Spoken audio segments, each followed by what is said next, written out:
कस्ट नंबर 4। मैं खाना खाकर एक्स्ट्रा चाबी ले जाऊंगा साथ, ताकि वापसी पर आप कोड डिस्टर्ब ना हो। उम्मी खामोश हो गई। फिर मैं चाह के घर निकल गया, जहां से रात 11 के बाद खाना खाकर घर पहुंचा तो 11:15 का वक्त था। दरवाजा खुलकर अंदर आया बाइक खड़ी की और लाउंज में आया। तवामी के कमरे से आवाज में आ रही थी।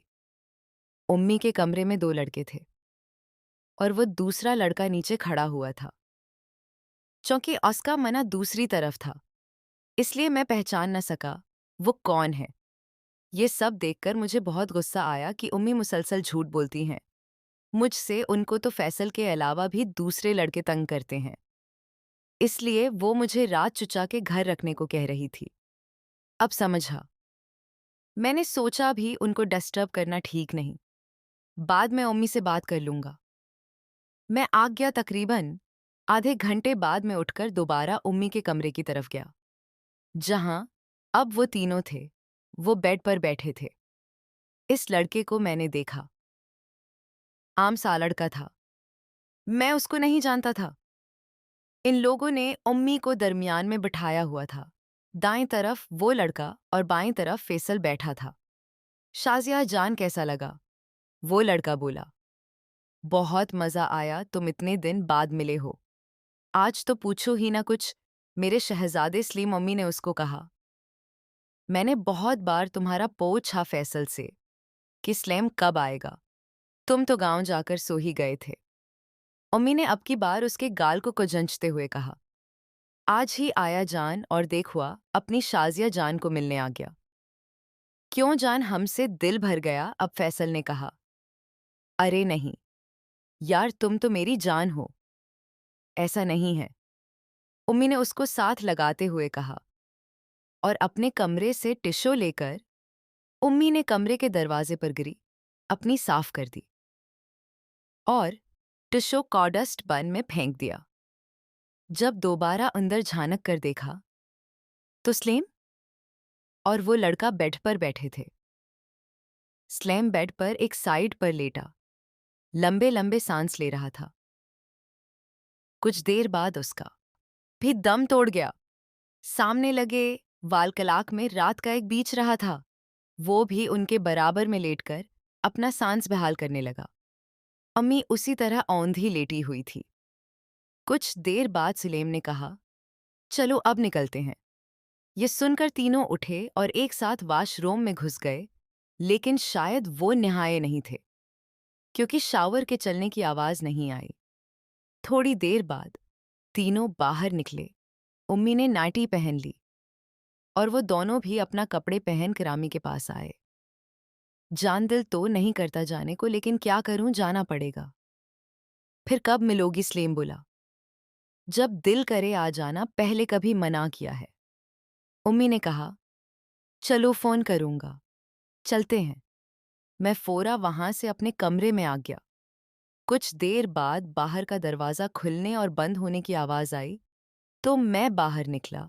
उम्मी लाउंज में दाखिल हुई और मुझे सामने देखकर हैरान हुई। तुम सोए नहीं अभी तक? कब आए वहां से? मैंने कहा। मैं तो 11 बजे ही आ गया था, जब आपका शो अरूज पर था। आपने फिर मुझसे झूठ बोला। क्यों? मैंने गुस्से से पूछा। क्या झूठ बोला? यही कि फैसल के साथ ये सलीम कहाँ से आ गया। मैंने कहा, कौन सलीम? अम्मी अनजान बनते बोली। वही सलीम जिसके साथ मजे कर रही थी। इंदर तो फैसल था, जो अभी गया है। उम्मी ने कहा। तो वो दूसरा कौन था जिसको कह रही थी कि जब दिल करे आ जाना, पहले भी मना किया है? झूठ बोलने से कोई फायदा नहीं, मैंने सब देखा है। उसका मतलब तुम हमें देखते हो? अम्मी बोली। हाँ, न सिर्फ आज बल्कि फैसल की सालगिरह वाली रात भी। जो कुछ हुआ सब देखा। ये सुनकर उम्मी ने कहा, शर्म करो कुछ तो। मैंने कहा, जब मेरी उम्मी को शर्म नहीं तो मैं शर्म क्यों करूंगा? कौन है ये सलेम? तुम मेरे मामलात में टांग मत अटकाओ। जो हो रहा है होने दो और चुपचाप अपने काम से काम रखो। मैंने तुम्हें भी इजाज़त दी है कि कोई लड़की फंसा कर जो करना है कर लो, लेकिन मुझे डिस्टर्ब मत करो। फैसल हो या स्लेम या फिर कोई, और ये मेरा मसला है, तुम्हारा नहीं। आई समझ इस बारामी गुस्से में तीस तीस बोलने लग गई। मैं अबू को बता दूंगा। अब सब कुछ मैंने भी गुस्से से कहा। जा बता, देवा नामृत खुद तो कुछ कर नहीं सकता। मुझे क्या रोकेगा? जाओ, शौक से जाओ करो बात, लेकिन एक बात सुन लो, आ सके बाद क्या होगा तुम सोच भी नहीं सकते। क्या होगा? बताओ। मैंने भी कहा, ये तो वक्त आने पर पता चलेगा तुम्हें। अब मेरा दिमाग न चाटो में थक गई हूं और सोने जा रही हूं। ये कहकर उम्मी अपने बेडरूम की तरफ चल दी। हाँ, नींद तो आएगी, डबल मजे जो गए हैं, मैंने पीछे से कहा। बेशरम उम्मी ने गर्दन मोड़कर कहा और अपने कमरे का दरवाज़ा बंद कर लिया। मुझे क्या मालूम था कि उम्मी ने जो धमकी दी, अबू के हवाले से उस पर अमल भी कर देंगी। मैं भी जाकर सोने लगा, लेकिन मेरी सोच की सोई वह उटकी हुई थी कि उसका इंजाम क्या होगा। अगर कभी उम्मी को किसी और ने ये सब करते पकड़ लिया तो? सुबह चौंके छुट्टी थी तो मैं लेट जागा। बाहर आया तो उम्मी किचन में काम कर रही थी। मैंने उनको गुड मॉर्निंग कहा, लेकिन वो कुछ ना बोली, खामोशी से अपना काम करती रहें। फिर मुझे नाश्ता देते हुए कहा कि नाश्ता करके घर पर ही रहना, मुझे किसी काम से जाना है, शाम को देर से आऊंगी। दिन का सालन बना दिया है, रोटी तंदूरों से लाकर गरम करके खा लेना। काम वाली आज नहीं आएगी।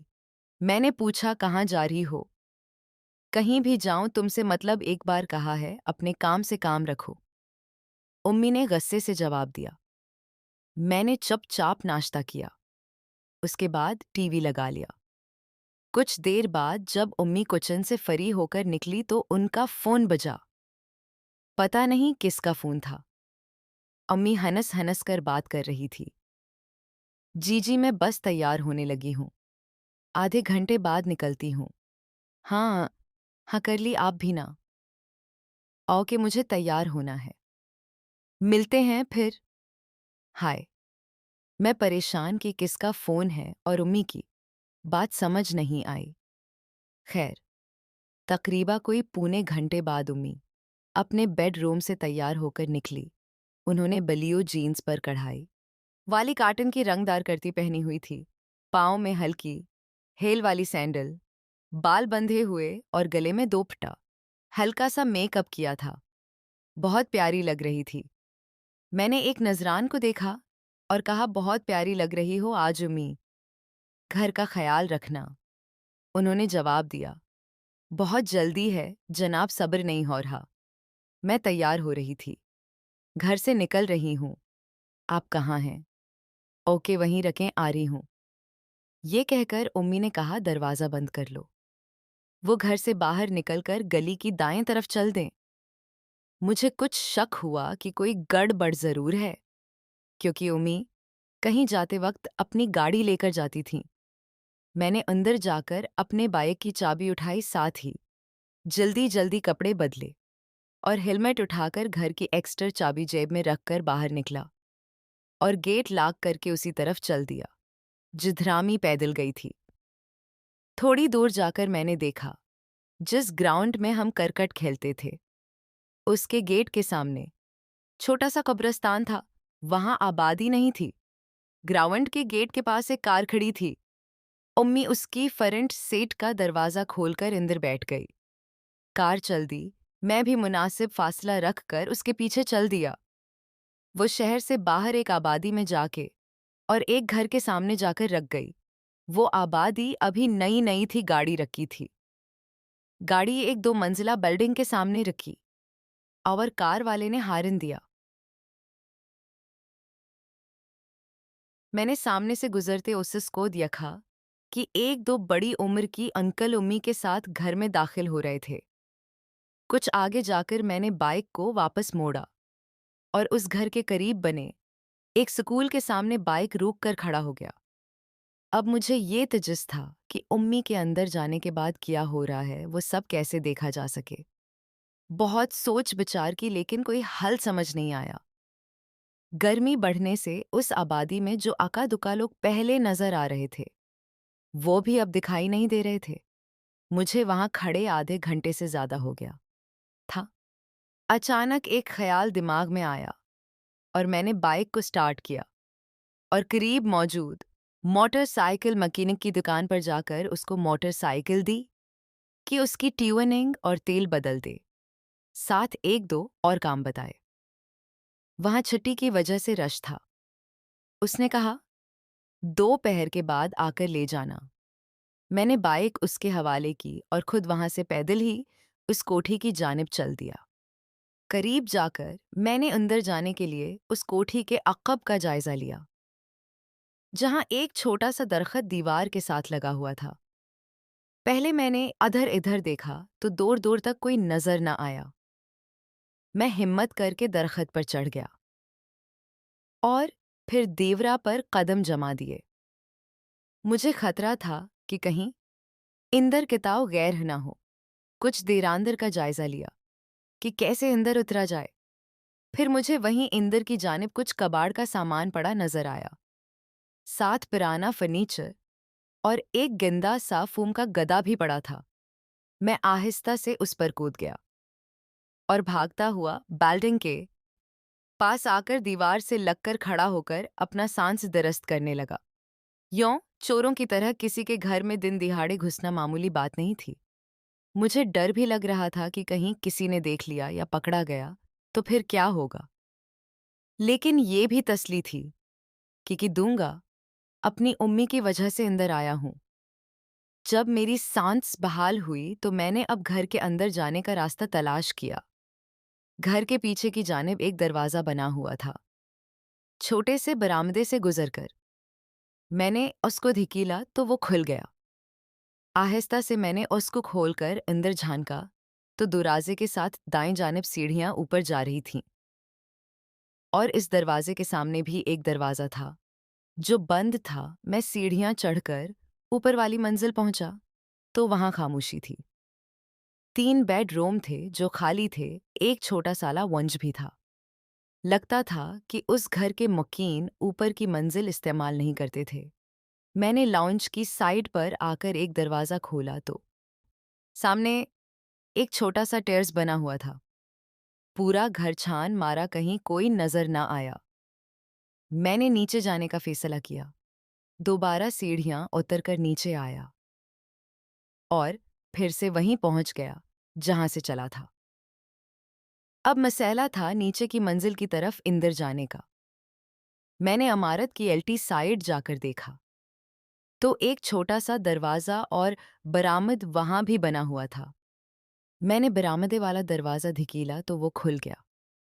इंदर झांक कर देखा तो एक छोटी सी खिड़की थी जिसके आखिर पर रोशनी हो रही थी। मैं कुछ देर वहीं खड़ा रहा, कोई आवाज़ नहीं आ रही थी। फिर खामोशी से अंदर दाखिल हुआ और खिड़की के आखिर में जाकर देखा तो सामने एक लाउंज था, छोटा सा, जिसकी एक साइड 3 कमरे और दूसरी जानिब पर अटैच रूम बना हुआ था। एक बेडरूम से हल्की सी आवाज़ आ रही थी और दरवाजे के नीचे से रोशनी भी